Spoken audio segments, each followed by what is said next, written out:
That mighty organization has also completed 100 years of existence, full of struggle, sacrifice, and achievements. General Secretary and Secretary Staff side of the National Council JCM, Srikumar is also with us.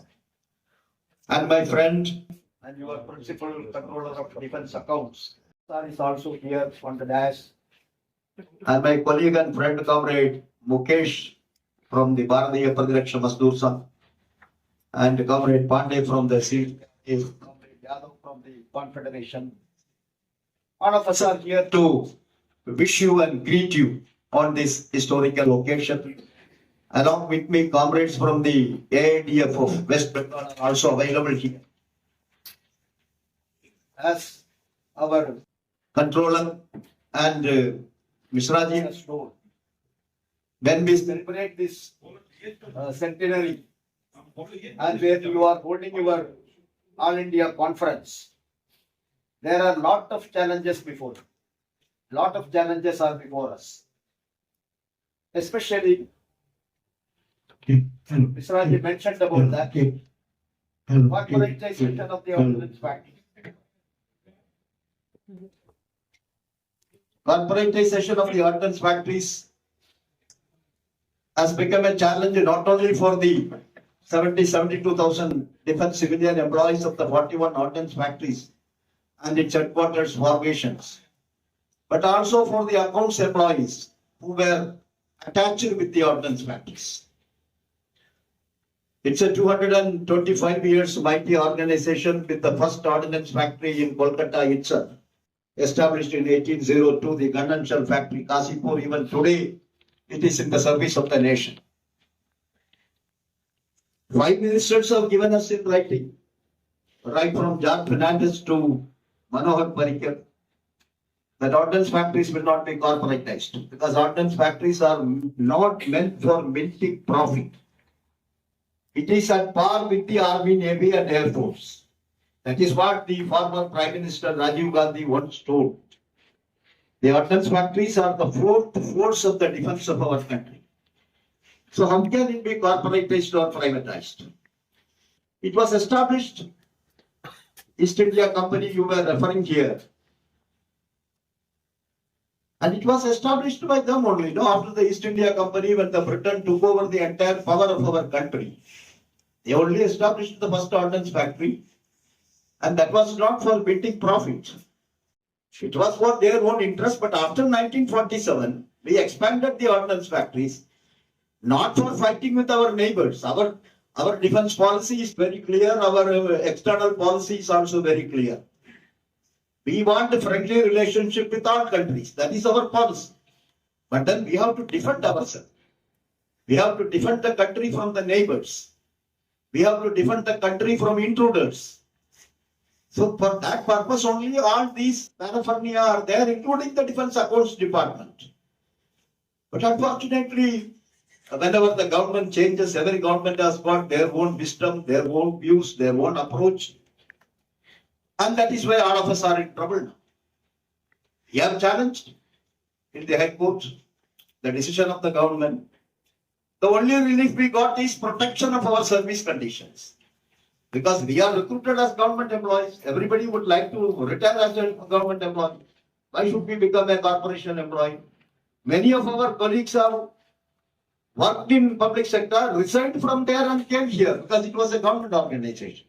Again, why should they become a public sector employee? So because of our legal battle, we got our service protected. But then the court took a position that Supreme Court has already told in so many judgments. These are all policy decisions of the government which court cannot interfere unless there is a constitutional violation by the government. But then we are again filing an appeal because you must have known just 1 week before, on the 24th of August, morning 7:30, 8 of our colleagues in the ordnance factories, they told their family members, I am going for duty, all below the age of 40-45. And their children, they asked their children, when I come back from the factory, what I should bring for you. And what came in the late evening, it was their dead body. Pieces. 8 employees have sacrificed their life in one single accident in ordnance factory. But we are convinced it is one of the ill effects of corporatization. Because tremendous pressure is being built up on the worker. The work which has to complete at 8 hours, the corporation managements put pressure that it should be completed in 3 hours, 4 hours. How is it possible? Chemicals, explosives, acids like RDX, nitrocellulose. Nobody knows, even the best chemist cannot predict how it will react and when it will react and what type of reaction it will have. And in this situation, only the ordnance factory workers are working. Is it not a failure of the corporatization? For the past 3.5 years, no compassionate appointment. Employees who died are government employees. In no other central government department, compassionate appointment is stopped. But here, after corporatization, even compassionate appointment is stopped. And no recruitment in the defense accounts department, 17,000 posts are lying vacant in your department. And in the entire defense ministry, 3 lakhs posts are lying vacant. And in the entire central government, including railways, the most strategic industry in our country which takes care of our transportation, 13 lakhs posts in central government department. This is the reply given in parliament. And lying vacant. No recruitment, the government doesn't want to recruit.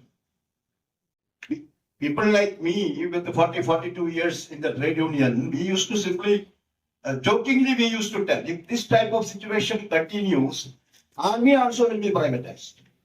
Army also will go for contract. At that time, I never thought that will happen. In army also it is ugly. Army, Navy, Air Force also, the permanent recruitment is stopped. The reason is what? Pension. Government doesn't want to pay pension. Because in armed forces, after 15 years, 17 years, they can take retirement and come. And they become ex-servicemen. And they struggled throughout their life for protecting the defense of the country. So the country has got a responsibility to take care of their old age. So pension. 4 years means no pension. Government thinks pension is a liability. And many youngsters I am seeing here sitting before me, who are all under NPS. We are still fighting against NPS. Now UPS has come no better than NPS. And first of all, whether NPS or UPS, the fundamental question which nobody is replying is, why a government employee should contribute? After all, government employee doesn't come just like that. All of you sitting before me, or including me, or Vishwasji, or Misraj, we all came through competitive exams, no? We all came through competitive exam. It is not just like that we have been selected and appointed in the government. How many process of recruitment has been crossed? And then only we have got this government job, no? If many of us were working in a better position in private industries or public sector, but we resigned and came here, including me. I was working with the Tata in 1978. I resigned and there I was a supervisor. But I resigned and came as a semi-skilled worker in the ordnance factory only because at the age of 24 years I thought after 60 years when I retire I should get pension so that I will have a decent and dignified retired life. Now that charm is gone. And government employees, we are governed by so many contact rules, so many restrictions. After 8 hours, can we go and work in a private industry? Is it possible? Is it permissible? Our job will go. Even I cannot become an LIC agent. I cannot become a post office savings bank agent because it is violation of the CCS contact rules.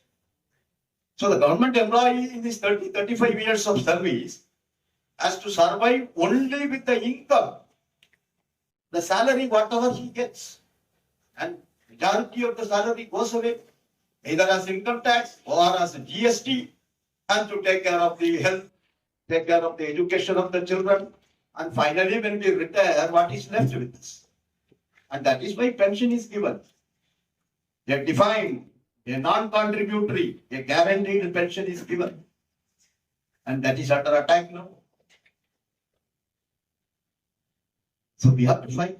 We have to fight. Unless you fight, who is going to bother for?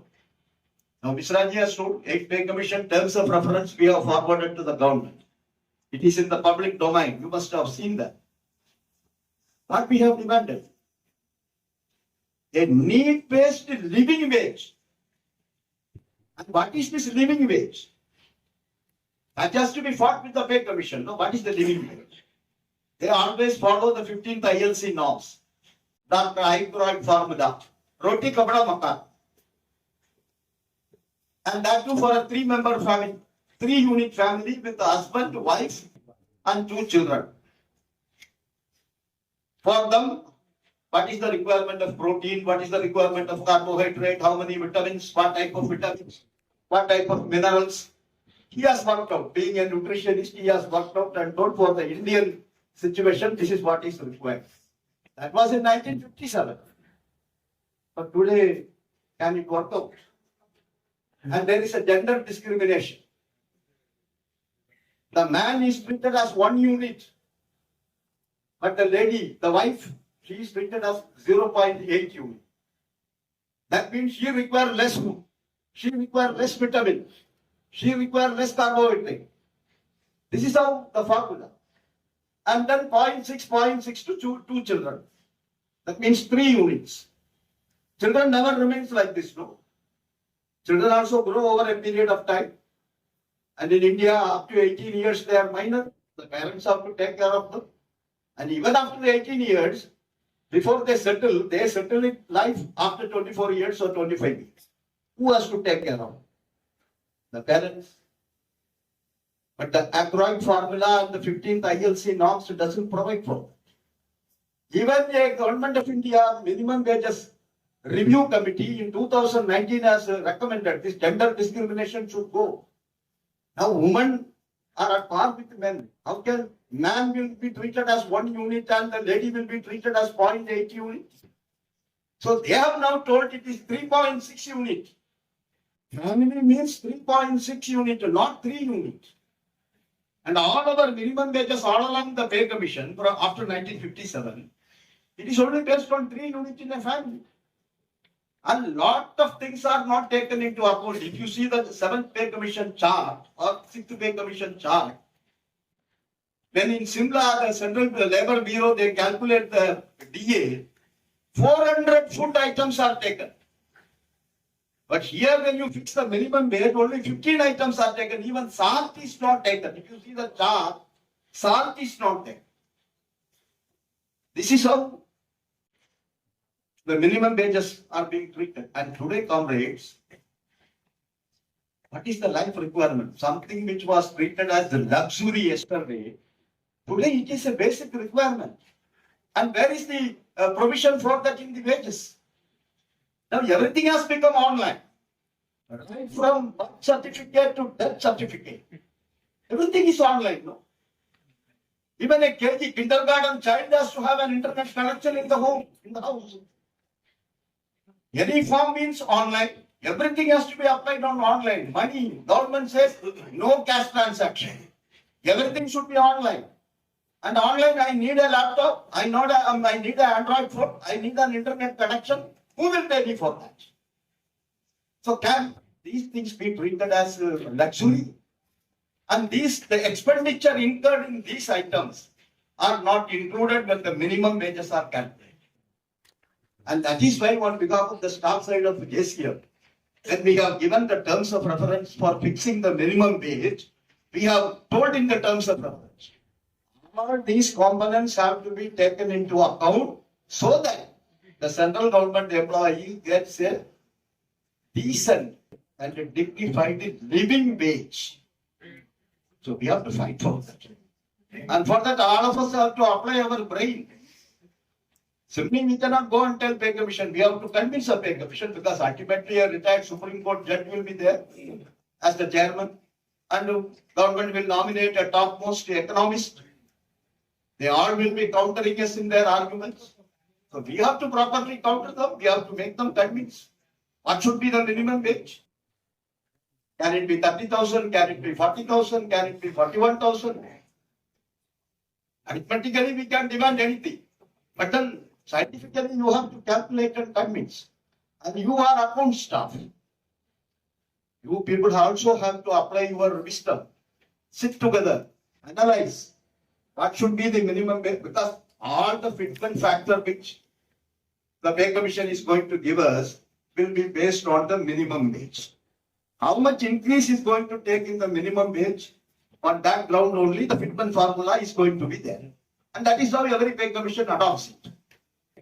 So all of us have to sit together, apply our mind and find out. And in the staff side, in terms of reference, we have also told these non-viable pay scales. What is the difference between L1 and L2? And why semi-skilled? In central government, no job is below skilled level. Every job has got MPS, we say. What is their nature of duty? Hundreds of duty they have to do. Only name is multitasking staff. But 1800 grade pay with no further line of promotion. So what is the meaning in keeping this 2000 grade pay? L3. 1900, 2000, 100 rupees difference. Even now after 7 CPC, what is the necessity to keep all these pay scales? 2800 grade pay. So this also we have given in our terms of reference. So many things we have given. Allowances, children education allowance. Why it should be only up to 12th standard? It should be up to post-graduation level. Because who gets a job after 12th standard? That means minimum undergraduate should be there. And for that, no children education allowance, no hostel subsidy. So things have changed. Lot of things we have to do research. We have to go to the commission and argue all these things. What is today's requirement? And everybody deserves a dignified life.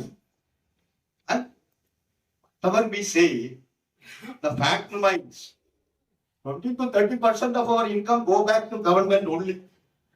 When if they make 12 lakh as the income tax saving with the 4 lakhs, 6 lakhs is land, we have to pay tax to the government. And any item you purchase from the market, without GST, no item is available.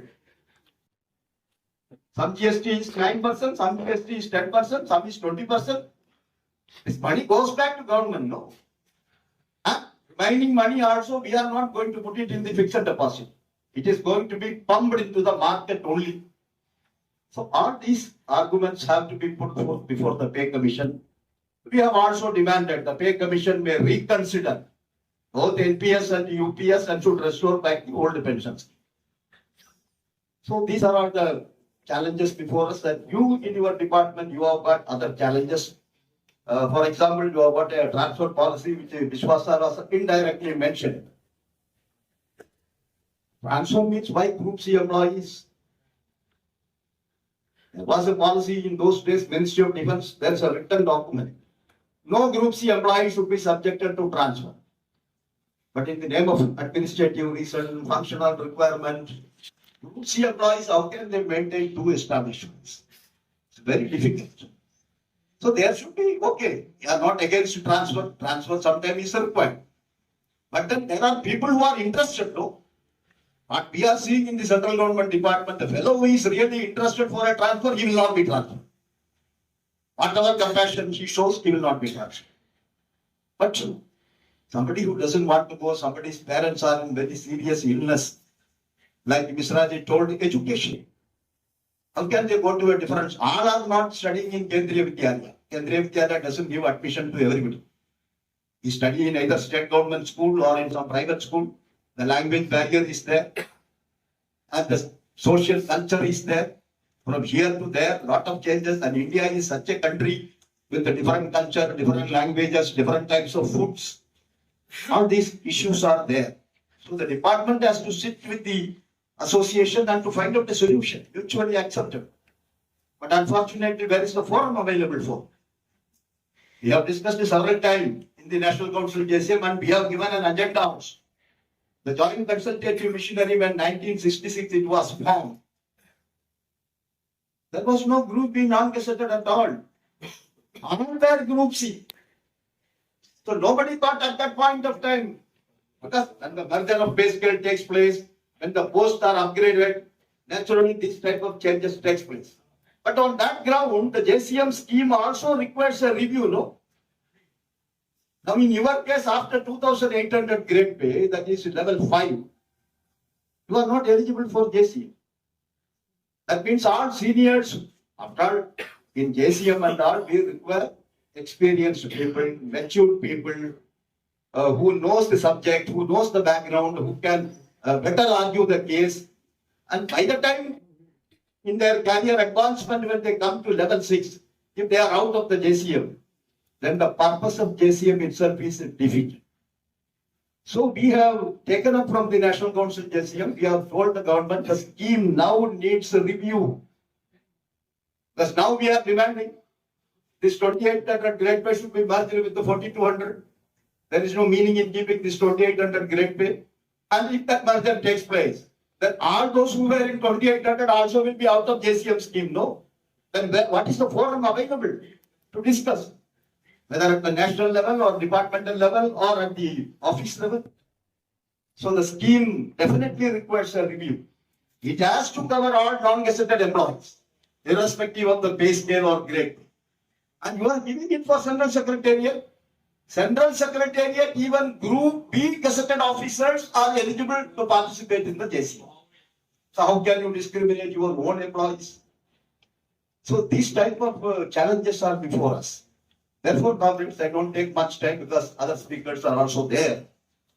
We have to see, we cannot run away from the challenges. In our personal life, in our domestic life, in our office life, social life, and in trade union life, challenges are always there.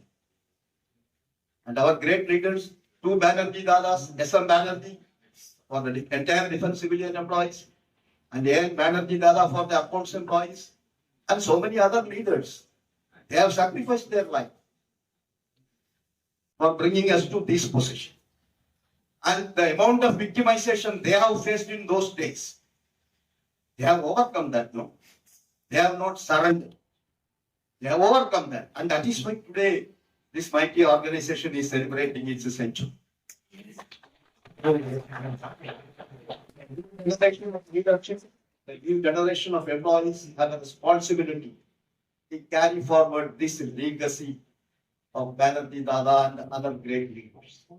And we have to see, we have to work out our strategies in such a manner. We have to go to the government and say the 17,000 posts has to be filled. One employee, how many days he can do? 2 employees or 3 employees work. I am paid only for 8 hours work of doing my job.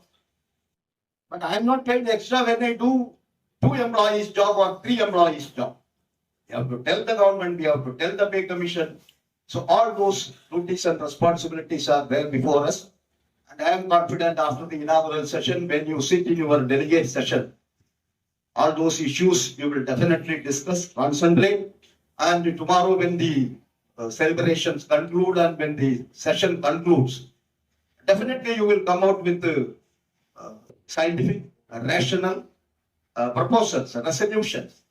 And that will become the guiding factor for us to carry forward our struggle. With this message, comrade, I once again wish your centenary celebrations and your conference all success. Thank you very much. Thank you so much. Now this time.